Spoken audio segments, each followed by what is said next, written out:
It's another delicious day here in the Let's Make Food from Food Kitchen, and today I'm gonna make some corn masa tortillas. So I have 2 cups of blue corn flour here, and all I'm gonna do is mix in my 1/2 teaspoon of salt. And the salt is optional, you don't even have to add it. I just like that little bit of salt to it. So don't feel like you have to, okay? I'm just gonna whisk that in, and I'm gonna add, I have 1 3/4 cup warm water, not hot, just warm, and I'm gonna pour 1.5 cups of it in there and start with that. Okay, so the reason I don't use all the water at once is because the moisture content in the area you live in could be different. For example, here in Tennessee, in the winter it's not as bad, but in the summer the humidity is high and I don't need to use as much water in my recipes as I do in the non-humid months. So I am just going to start mixing this in with my whisk, and I'll switch to my hands here in just a minute. I want to start creating a dough. I also have over here a bowl of the blue corn flour in case I need to add some more. And at this point, I'm just going to start using my hands. I'm just gonna get them right on in there. I wanna create dough. Okay, and what I'm looking for is to develop a dough ball that sticks together without being really wet. So by the time I'm done with this, it should stick to itself, but not really stick to my hands, if that makes sense. Okay, so what I'm gonna do is let this rest for just a minute. The water needs to autolyze into the flour, and then I'm gonna check it. So this is where it's at right now. As you can see, it's sticking to my hands still, but I'm not ready to add that flour yet. So I'm just going to cover this and let it sit for about 5 minutes, and then I'm gonna come back and see where we're at.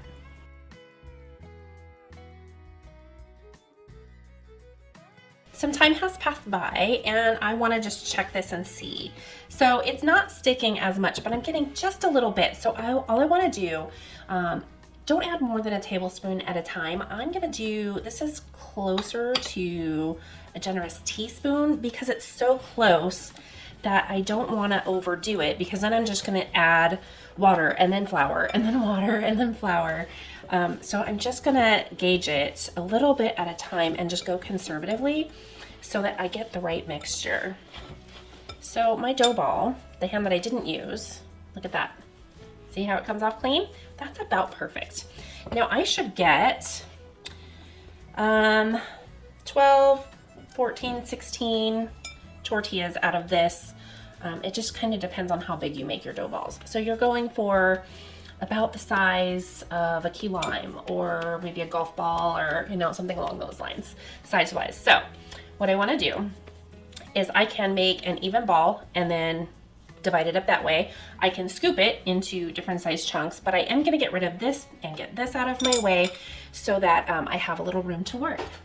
So I'm just gonna kind of flatten it down and make a rectangle so that I can cut it evenly. And I probably should have gotten a knife out to do that. So let me just grab one. Let me just grab a big one, because why not? So I think I'm gonna go for maybe 12. Yeah, let's do 16. I'm feeling frisky. I think we'll be okay. They'll just be small, like 4-inch, which is fine. I don't need big ones.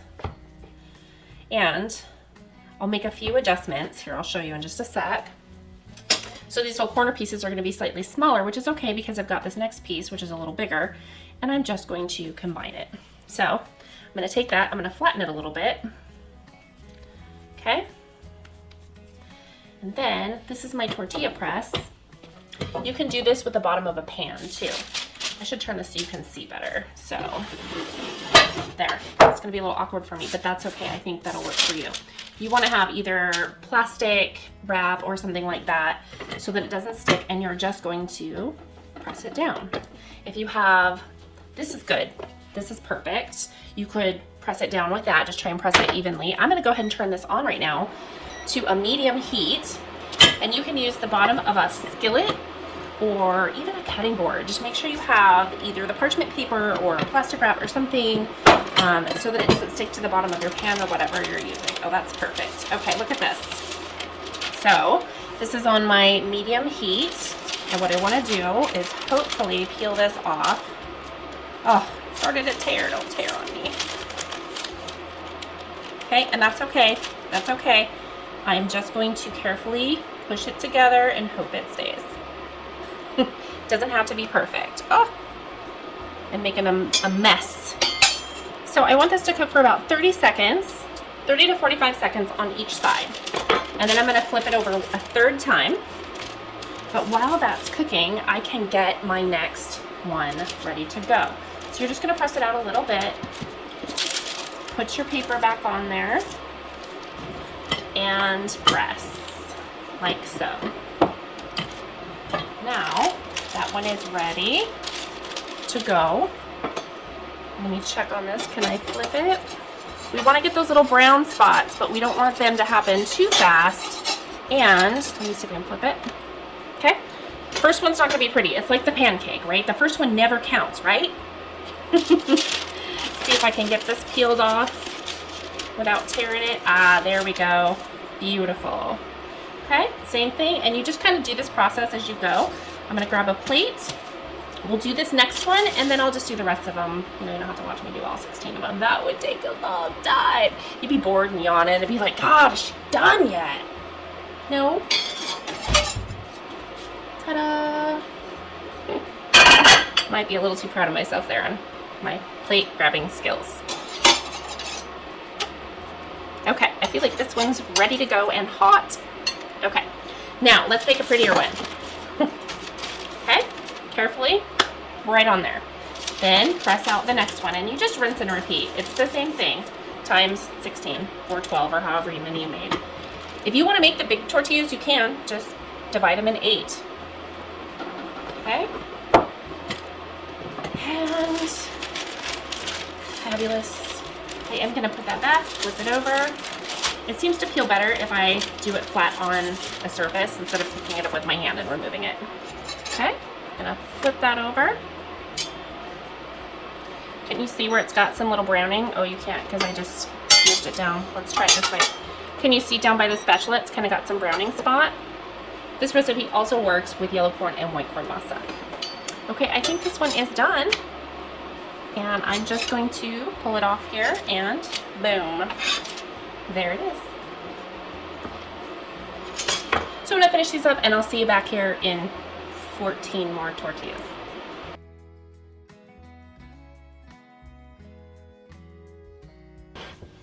All right, they're all done and they look delicious, smell delicious, and I bet they are delicious. But you know what? Why take my word for it? Oh, because you can't taste them. I'll tell you what, how about I just tear one open and taste it for myself. You know what would go really good with this?